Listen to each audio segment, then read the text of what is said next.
to me a jet ski, and today we're talking about Sonic Adventure 2. This game means a lot to a lot of different people, and I think it's been getting a lot of, well, garbage thrown at it. Gotta keep it PG for the younger kids. Yeah, I don't really get it. I like this game. Of course, it's gonna age. I mean, it came out in 2001. Like, Conker's Bad Fur Day came out in 2001. That's like a reference. Conker's Bad Fur Day came out in 2001. And Sonic Adventure 2 looks miles better. Maybe it's the hardware, too. Because, you know, like, N64 isn't even close to being as powerful as the Sega Dreamcast. But, yeah. So, the version I played this game of, it was actually the GameCube, but I'll get into that later. You know, I'll talk about the history and stuff. This is a game that I think, really, it's kind of hard to explain, really. My thoughts. I might as well just start from the beginning and tell you my life story, but I'll skip to the part where, like, I first, like, played a Sonic game. The first Sonic game I ever played was Sonic Colors. That was, like, I want to say 2012. And I loved it. Oh, it wasn't mine though. I didn't own it. That was the thing. I didn't even have a Wii at that point. Like, so like I had no idea what game it was. I just thought, well, it's Sonic. I mean, how many Sonics could there be? Not knowing that was like, at that point, like at least 500 different games with Sonic attached to them. That doesn't count Tails' Adventure. He's not in the title. So yeah, I loved it, but I didn't know where to, I didn't know what Sonic game it was, so I just assumed, well, I'll just ask for Sonic for, like, a Christmas or something, and I did. I asked for a Sonic game. Actually, there's a funny story behind that, because I originally wanted, like, a Call of Duty game or something, but my mom got mad at me. She was like, "Why do you want a Call of Duty game, boy?" And, I was like, you know, I don't know. And I remember like asking my teacher, "Hey, can I change what I want for Christmas gift?" And she was like, "Why?" I was like, "Oh, I don't want Call of Duty anymore."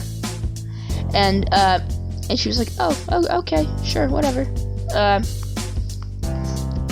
So she gave me a bit of whiteout, and I whited out Call of Duty, and I remember putting Sonic on there. And she's like, oh, I remember that game when I was little. Because I think my teacher was like in her 20s, maybe? I don't remember when this was. I don't remember. I remember I was like in first grade or something. And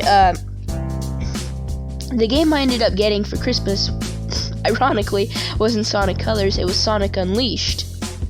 Which, in actuality, I'm going to be completely honest with you.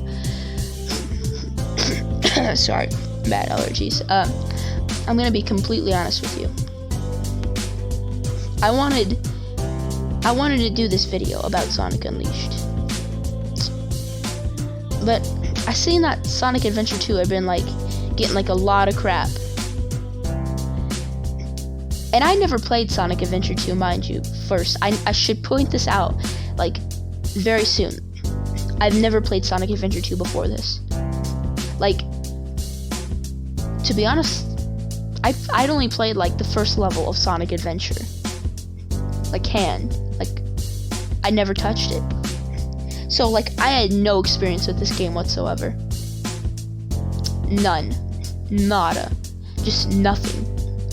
Nothing to go off of, really, for any of it. So, I'm thinking, well, I mean, I can just, because here's the thing. I don't own a GameCube. Not anymore. I did have like Melee and stuff on the GameCube, but then I found out that you could just play GameCube games on a Wii, and I was like, what the fuck?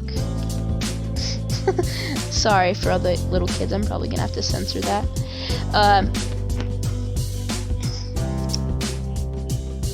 Really, I don't even know how to point this out, really. So that was that. I didn't play the original Dreamcast version. I really don't even know the difference. I mean, for this video, before I started recording, I did look up like what's the difference, and like it's very minuscule, really. Like I do know there's like huge differences between like Sonic Adventure DX and like regular Sonic Adventure. Like everything's different. But in Sonic Adventure DX's case, like they did like the bare minimum. I think they did change around some textures, mainly on like characters. I know they elongated like the texture on Sonic's stomach, like his peach. I don't know what to call it, just stomach. Really, I think there's like barely any changes, but like for the better. They did. I'll tell you what though, there was one big change. They mentioned. It was that the fact that almost all the audio recordings were actually lower quality on the GameCube than it was on the Dreamcast. So like they would interrupt each other more often. I think that was the original problem though on the Dreamcast. I think like all the Sonic Adventure games, no matter the ports or anything, like that's a huge problem just for every single one of them. But I'm getting beside the point. So I never touched Sonic Adventure 2. Okay.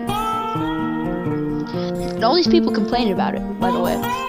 Like, all the kids and stuff that grew up with it, like, they complain about it nowadays. Because they're like, oh, it doesn't live up to my standards. But, I never touched the game. So I booted up, and like, of course, I know about City Escape. Like, I never played the game before, yet I did listen to its soundtrack. I know. Like, if you like the game soundtrack, just play the game. But, besides the point, I booted it up, and I watched the opening cutscene. I was like, in the first 5 minutes, like the first cutscene, I was like, okay, this is gonna be a good game. And I played through City Escape, and it's really good. Let me tell you why it's good. It's not just the music. It's got great music. It's got insanely well, like, it's got some of the best level design I've ever seen in a video game. It's got interesting set pieces, and it does a great job of teaching the player how to play. Mind you, I've never played Sonic Adventure 2, and I was having a blast. Like, it was fun. Like, it was really fun. And it really does such a good job at teaching the player, like, through simple things, like, I don't even know. Like, real quick, I'm gonna have to go play through it, just to get some ideas of, like, how it teaches you the player what to do. It's just so well. It's just... Hold on. Okay, so, we're at a funny thing now. It's real funny. It's been months since I've done the last, video. I mean, not video, but recorded. And, yeah, it's been a long time. I think it's been 2 months since I've recorded. But just for this video, I did replay the level. Man, it's really good. Like, the first level, City Escape, is just like, it's peak Sonic design. There's videos just describing why it's so good. There's tons of videos. I suggest you check it out. It's genuinely worth your time. But, you know, I gotta say, as much as it's good, it's not without its flaws. It's not a perfect game, but I don't think it ever was gonna be. I think maybe I should put... I know I should put something in context right now. It's a pretty big thing. The people who made Sonic thought this was gonna be the final game. Everybody thought this was gonna be the final Sonic game. Because when this game was getting released, the Dreamcast was falling hard. It failed hard. It wasn't that the Dreamcast failed either. It wasn't number one.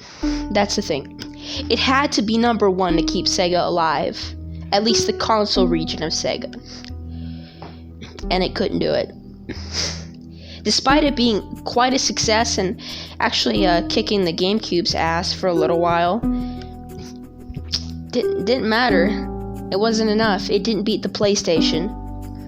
I mean, the PlayStation 2. not the original PlayStation. It just wasn't enough to beat the PS2. They tried hard and they marketed it quite well, I think. Maybe my grammar's off. I don't even know. Market. Whatever. It doesn't matter. It just wasn't a big enough success is what I'm trying to get at. And it sucks, but that was just the fact. And they knew they weren't going to be able to make very much games for this, and they knew they weren't going to be able to support it anymore. So they pulled support from it right before this game was released, which was very unfair, and it definitely was going to kill the success of this game. And they knew if this game failed, it was over. It was done. They were done. And Sonic would be through. They knew it for a fact. Or at least they thought it as a fact. Obviously, you know, they ported it to the GameCube, and the GameCube kind of saved Sonic. And ironically, a fucking Nintendo console is what saved Sega. I think that's kind of hilarious, but, you know, whatever. Anywho, so it really... Most people who worked on this game didn't think it was going to be a success. And there was a lot of stuff cut out from this game, too. Like, for example, there was supposed to, like, if you go back through old magazines, there's supposed to be, like, alternate versions of the story where, like a Telltale game, where you'd, like, make a choice and it would, like, stick with Sonic and stuff, and all the characters for, like, the rest of the game. And I think it was, I think it would have been something interesting to put into the actual game. Of course, they never did it. But, you know, it would have been something fascinating to do. I really feel like they could have done it, and it would have been pretty good. But, I don't know, at the same time, it was a Sonic game, and it might turn out, like, not to, like, any offense, but, like, something, like, that experimental in a Sonic game, I don't know if it would work as good. Like, it's kind of hard to say if it would work or not, because we have nothing to go off of, except, one, interview with Yuji Naka. Like, all we had was one interview from him, and, like, where he mentioned it. I don't know, he could have totally pulled that out of his ass, too, and, like, just mentioned it. Like, maybe he wanted to do that in a future Sonic game, or, something, I don't know. Maybe it could have been a mistranslation, too, you know? Sometimes those old translations, they get really wonky, especially from, like, the 80s and 90s, like, and even early 2000s translations were wonky. Like, they could not be trusted. Even modern day translations aren't one-to-one, because, you know, Google Translate can sometimes be off too. Like, which is like one of the biggest translators now. And, like, you know, it's like, it can be off too. So who knows if that was actually a part of the game or not. I kind of think it was at one point. There's a lot of stuff cut out of the game, though, too, because of just the fact that the Dreamcast was dying and they couldn't delay it because, you know, support. Because Sega couldn't support a game that, you know. I think if, and the reason everybody really knows this, if you're like a Sega fan or even a Sonic fan, you know why Sega had to pull out of the console market was because Sonic Extreme failed and got canceled. And it kind of just led the Saturn to be a total flop, and the 32X as well. Actually, you know, it was funny. People grew up in the Sega CD with these flops, but actually the Sega CD sold surprisingly well for being an add-on to a console. It was such a success, Nintendo actually considered, like, copying Sega and doing a CD-based add-on to the SNES, but, that didn't go through. That didn't really go anywhere. I kind of wish it did, though. I would have liked to see something like that. Yeah, there was, like, obviously everybody knows about, like, Sonic's old, like, you know, regular shoes being cut out of the original game because Sega signed a deal with, like, the soap shoes company. Well, I don't remember their name. I'll probably just put it in the editing thing later on. But, yeah. Also, Shadow's, like, shoes and, like, design onward with just his soap shoes. that they just like claim are rocket shoes now, and they slightly redesigned them to look a little different so they wouldn't get sued by the soap shoes company. Actually, you know what? The company might have gone down. I don't know. I kind of doubt the soap shoes were a success. I mean, I have never in my entire life seen anybody use soap shoes. I could be wrong. They could have been a hit like in the early 2000s. I kind of doubt that, but you know, what are you gonna do? There was a lot of stuff cut out of this game. Like, I think the Telltale choice system was a big one. But other than that, I think everybody. I guess I could talk about the different designs for Shadow. And there's quite a few of them. And he had a totally different name, Terios or something. And he looked like super emo. But I think the design we got was so iconic, and it's different enough from Sonic to like be good. But like the original story, like the original script, it had Terios in there. And like I guess they came up with the idea that, well, he kind of looks like Sonic. Maybe the military mistakes him as Sonic, and they blame Sonic for all his crimes. Now he's wanted by the government. So that's an actually really interesting concept, and it stayed with the entire game. However, they redesigned Terios, and he eventually became Shadow. But the idea stuck, and like it doesn't make as much sense because they do look different enough, like where it wouldn't be super confusing. But Cooper Cassile, or from Cooper's perspective of the Sonic Adventure 2, actually came up with like a legitimate reason to like why maybe people would mistake him as Sonic, because like his idea was, well, maybe it was like, since Sonic could like turn yellow in a supersonic form, why couldn't he turn into like a black hedgehog? Somebody's gonna make a racist joke or something about that, I know, but I think that's like a pretty good reason. But really, I think it was just a total screw up in the script department, and like I think maybe they just redesigned him so late into production that they didn't have time to change the script, so they just marked out Terios and put Shadow above it. That's my theory. I don't know. I don't really have I don't have like a legitimate in-game answer of why they would mistake Sonic. I guess Cooper's perspective, or Cooper Cassile, or whatever his name is, I think his reasoning behind it makes a little bit of sense, and I kind of get that. But yeah, I don't really know what else to say about like the whole behind-the-scenes stuff. There's a lot about this game that's like really interesting, and something about it that just sticks so well, especially the writing. Now, sometimes the writing can be really off due to the horrible, sometimes pretty bad translations. Like, instead of saying he-ya in one scene, Sonic goes, Teria! Or something like that.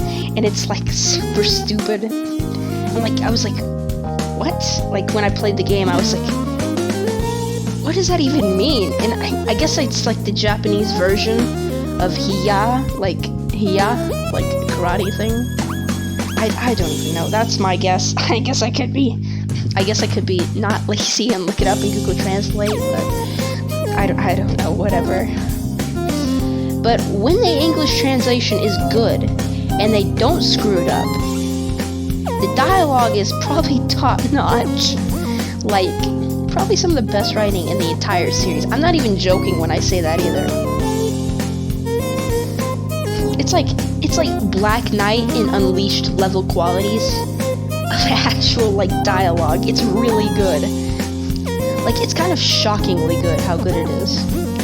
Like, everybody remembers like the lines of Shadow and stuff. They're so good. And Sonic's like one line that everybody remembers is, "What you see is what you get, nothing but a guy that likes adventure. I'm Sonic the Hedgehog." And that has stuck with the franchise forever. That's how good it is. Fans have remembered that forever. Even classic fans can admit that that's pretty cool. Like, when the dialogue is so good, it's really good. It definitely outclasses Adventure 1 in that regard. It's just so good. It's like, you wouldn't think it'd be that good, but it is. It's like, And they get like every character down to a T. Like every character is so perfect as themselves. In like modern games, I hate to like rag on like every modern game, especially Forces, because I don't actually think Forces is that bad. I gotta be the only person who does it because everybody rags on that game. Really, I don't actually think well, I kind of think some of the writing is pretty bad, but some of it's really good in Forces. But let's not talk about Forces right now. Like in modern games, though, they make every character like kind of a weird caricature of themselves, except for Sonic. He's actually pretty good in Forces, but you know, it's like in this game, they're just so perfect as themselves. They're like down to a T, like I've already said like 100 times. They're perfect. Sonic is like probably, it's like some of the best writing for Sonic. He's so good. He's cocky, he's kind of a dick, but he's kind of like a dick with heart gold, you know? He's like a pain in the ass, but he's like a guy who's like gets a job done, and he's a heart of gold, and he does what he thinks is right. He truly believes in his philosophy. And there's a lot of games that like touch on this. But so does Sonic. But like Sonic Adventure 2, it like understands this, and it understood it very well. There's also something else I should have mentioned, and I screwed up, and I should have mentioned it a lot earlier in this video. The guy who wrote this, I forget what his name is. So whatever, I'll put it in post or whatever. Pull a George Lucas, put it in post. It was just, I don't know, it was like he wrote this game, and he was like, he cared about it so much that, I'm not even joking, he storyboarded the whole thing, and he had to teach himself how to draw these characters because he was so passionate about these characters. And like, I think a thing with like modern games is the people writing these games don't have passion. They don't give a shit about Sonic. Like the guy who wrote this, it's Sonic Adventure 2, and like onwards, like he wrote a lot of the games. I think he helped with 06 at one point. I don't know. He helped with Unleashed and Black Knight, and those are some of the best games, like best written Sonic games in the whole franchise.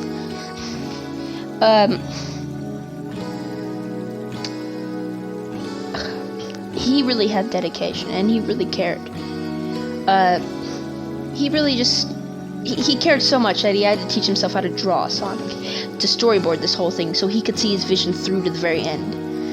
And what he like got done was pretty good.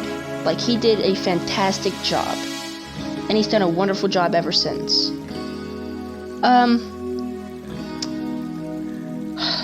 Really, I don't know what else much to say about this. It's just fantastic. Like, the game, it's really good.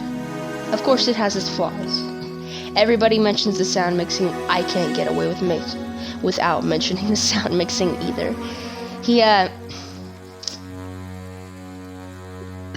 I don't even know where to start. It's really bad.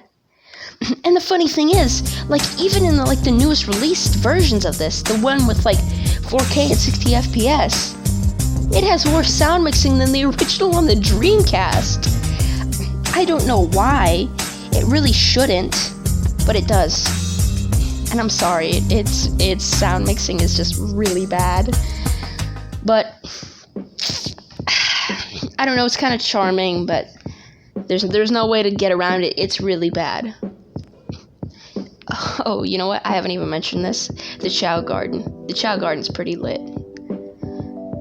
Oh, kind of. I know a lot of people that like it. I'm not actually a huge fan of the Chow Garden. I could care less about it. It really doesn't make or break a Sonic game for me. It's just like a cool little, like, Tamagotchi kind of thing. I never played it on the Dreamcast, so, like, I don't get that thing. Also, I didn't really do the thing with the game. I know you can do this. It's the Game Boy Advance. You can actually download your Chow stuff from Sonic Adventure 2 into Sonic Advance, and you can mess with your Chow. It's pretty cool, actually.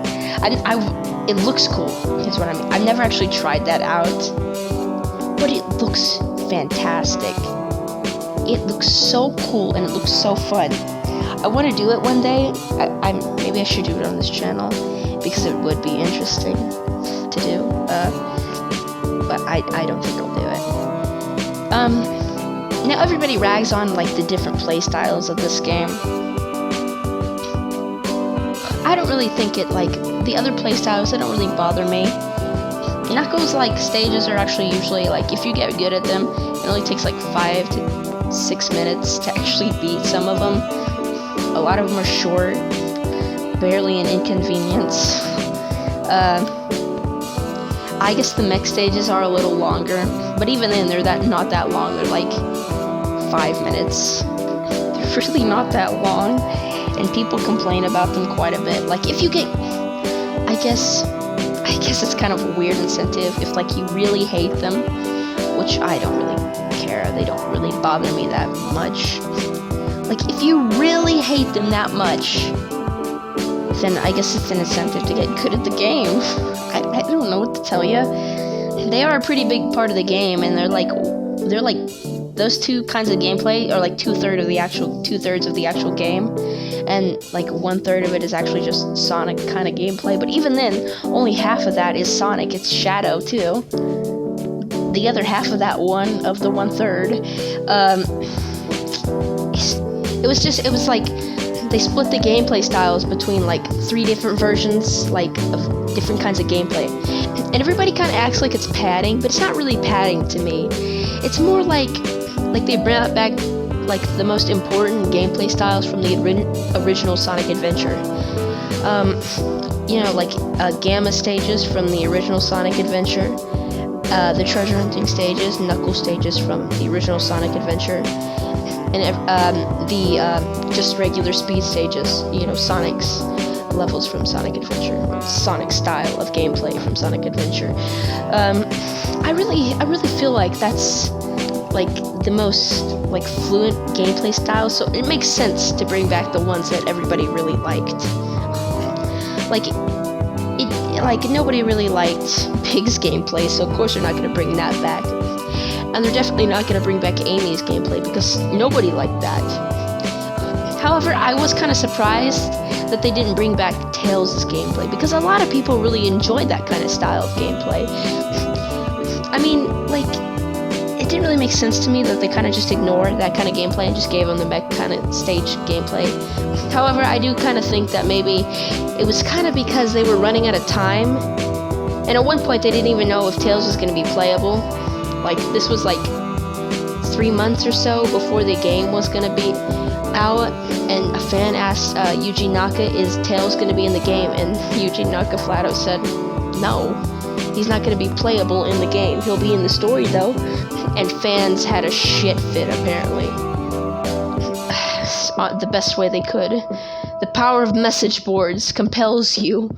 And I guess they were like, well, fans really want Tails, but we don't have time to bring back his gameplay because we're months from a deadline. And they're like, we have that Gamma gameplay from Eggman. We'll just take that and give it to Tails. Which I don't think is a bad idea. It kind of makes sense, like, story-wise. I mean, he's breaking Sonic out of a government facility. He's probably going to want some extra firepower. He can't just go in there and pray to God his Tails do the job. So, like, from a story perception, it kind of makes sense. And, like, in a real-life perception, like, how they had to get stuff done to make this game possible, it also kind of makes sense. There's not really much else I can say about the game. My video's about 30 minutes long at this point. I rambled on forever and ever and stuff about, like, I don't know. I guess I can really talk about the story and what it means to people. Like, the story, it meant a lot to people. Like, this was like the final Sonic game. Everybody thought it was it. This was over. Even IGN thought Sonic was done after this. And they played... Sorry, I tapped my mic. Probably gonna have to cut that out. Anywho, and they played this game. And it shocked them. it ends with not Sonic running off through a green field or something. No, it ended on a bunch of people mourning the loss of a friend. It's kind of bittersweet, in a way. And if it was the final Sonic game, and if it was all over, and the rumors were true, at least he went out with a bang. Not even with a bang, but with a sonic boom. You know who wrote that? IGN.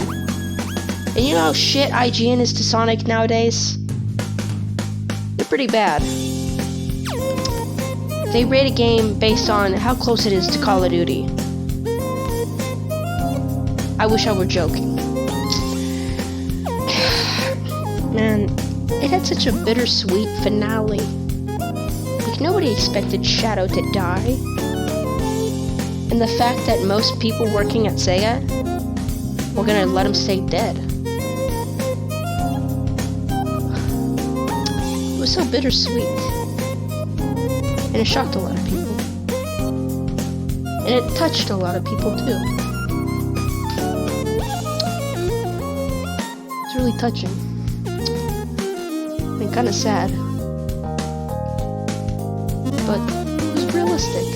Something about it felt so real. It's kind of human, in a way, I guess.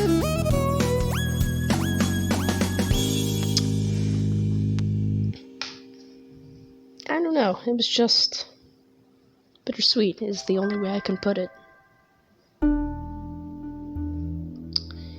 The thing was, though, the Dreamcast failed soon after, and so did this game. I mean, it did not sell well at all on the Dreamcast. I mean, the original Sonic Adventure, it sold pretty good. But this game just wasn't doing it. It sold pretty poor. In fact, I think it kind of is an ending, though. An ending of a kind of era of Sonic. Well, kind of. You could argue Heroes is the end of an era, but I kind of like to think this is. I kind of just like to ignore Heroes' existence. Sorry, Premi.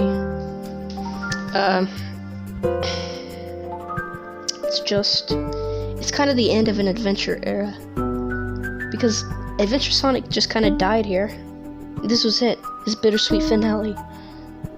And, you know, of course a lot of the storylines with Shadow and stuff were continued in other games, like Sonic Heroes and Shadow the Hedgehog, which,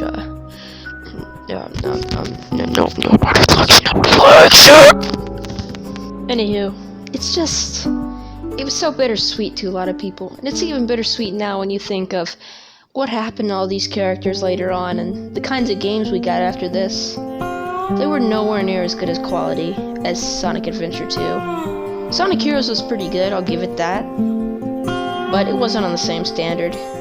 Not in writing cases anyways, it was pretty close in gameplay. And don't even talk about Shadow the Hedgehog, that's kind of a disgrace to the Sonic name. Like, I get why they did it, I get why they made Shadow the Hedgehog the way it was. Because really, it was kind of fans that pushed for a lot of that stuff. Like, fans were asking Sonic to have a gun in Sonic Adventure. Like, they were asking for it for years, and they finally got Shadow holding a gun, and they realized, why did we want this? But instead of, like, taking responsibility, they kind of were like, bad people ruin Sonic, when it was kind of what they wanted. They brought back Shadow because of fan outrage too. And I know I'm gonna get a lot of flack for this, but I kind of would have just rather had Shadow stay dead. It would have meant a lot more to the story of Sonic Adventure 2. Like, I don't think we need to continue. I don't think we really need to learn more about Shadow. I feel like that ambiguity was kind of important to the character. Like, it was like intentional. There was some like mystery of what Shadow truly was, and the question of really was he the ultimate life form that really didn't need to be answered. Leave it up to the player's imagination. I think that's like in films and stuff, that's like when a story's at its best, when it just leaves questions unanswered. Like, leave it up to your imagination. What do you think happens? and it gives like the player or the viewer or whatever it is some like idea of what happens next. I think they should have left it like kind of ambiguous. Even like, but they should have made sure he was dead for good. And that's what they wanted to do for a while. But the fan outrage that he might not come back was so bad that they cut out like an entire team, like Team Dark. Originally it was supposed to be Mighty the Armadillo instead of Shadow the Hedgehog. But they cut out Mighty and they replaced him with Shadow. I'm not even joking, that's what they did. They did that like pretty early on in development though. Like I bet they had some models and stuff, like of Mighty and stuff in that role, kind of, but you know, they just cut Mighty out and replaced him with Shadow because the fans wanted it so bad.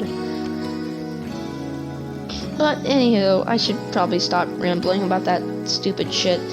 Get on to what really matters.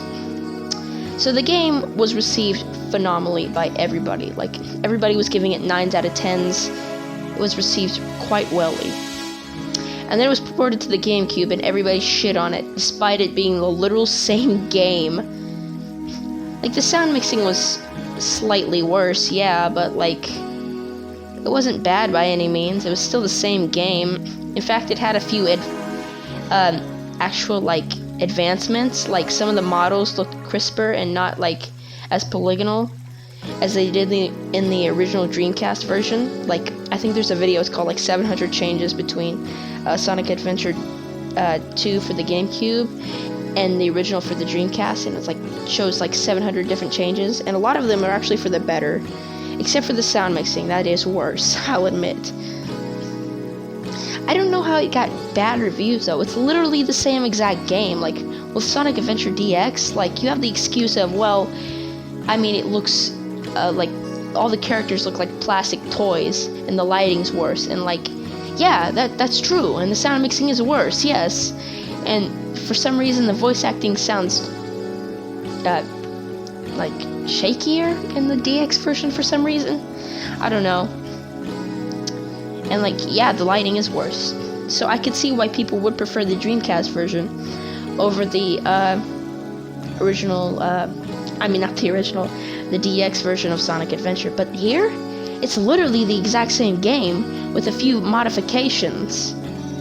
By modifications, I mean like 700 or so. But still, I mean, it's just for like more improvements to the game. I don't see how it's worse.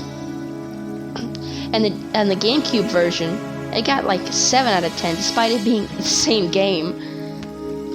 But here's the thing. The game, shockingly enough, sold incredibly well on the GameCube. It was like an overnight success and nobody expected it, especially not Nintendo. I heard somewhere, I don't remember where it was, that Nintendo didn't even want Sonic on their console until it like became one of the best-selling games on the GameCube, and then they were like, okay, we gotta have you use like one of our exclusive game makers. So like, this is like the only reason Sega is around today is because of Sonic Adventure 2.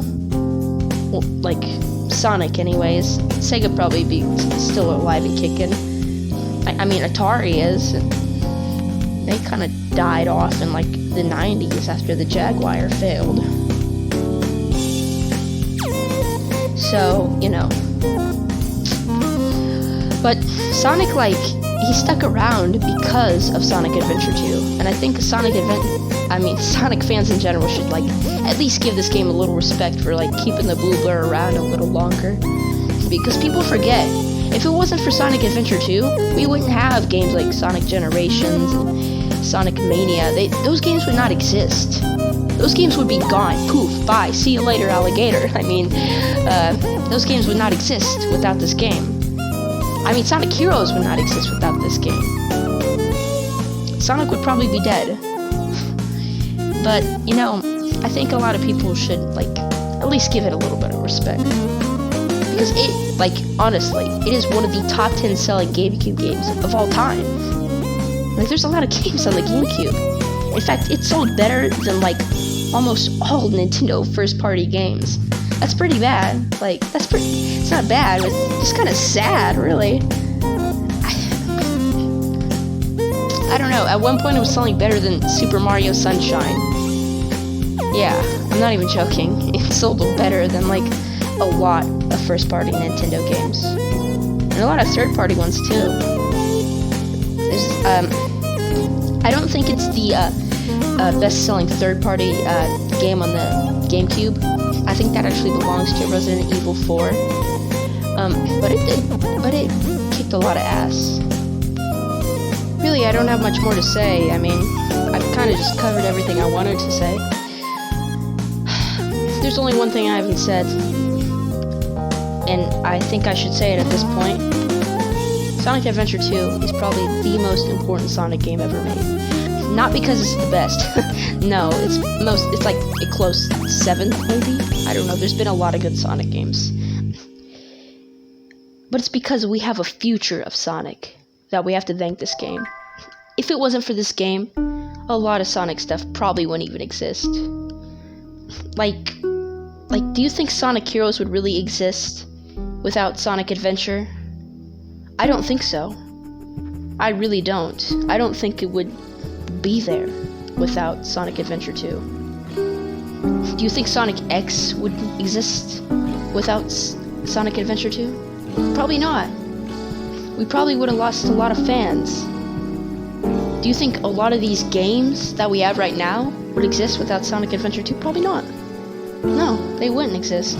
I'm just gonna flat out say. Sonic would have probably turned out to be like a character like Gex, where people are like, oh yeah, I remember him, kinda.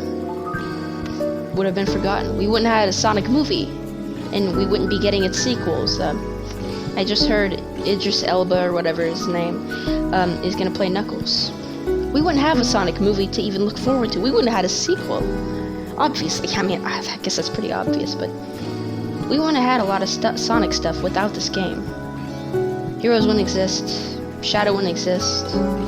I mean, my favorite game, Unleashed, wouldn't exist. The Boost Trilogy, in general, I guess, wouldn't exist.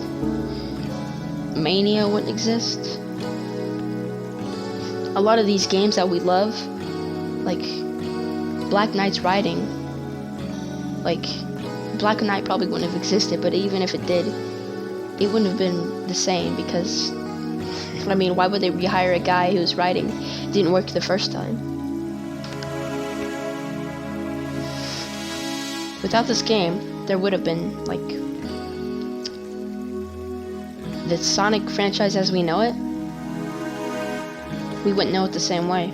We wouldn't have got the same things we wanted. And you could say, well, yeah, but we got Sonic 06 and that nearly killed the franchise. Yeah. But just because, like, a character falls, you can't blame it on past games.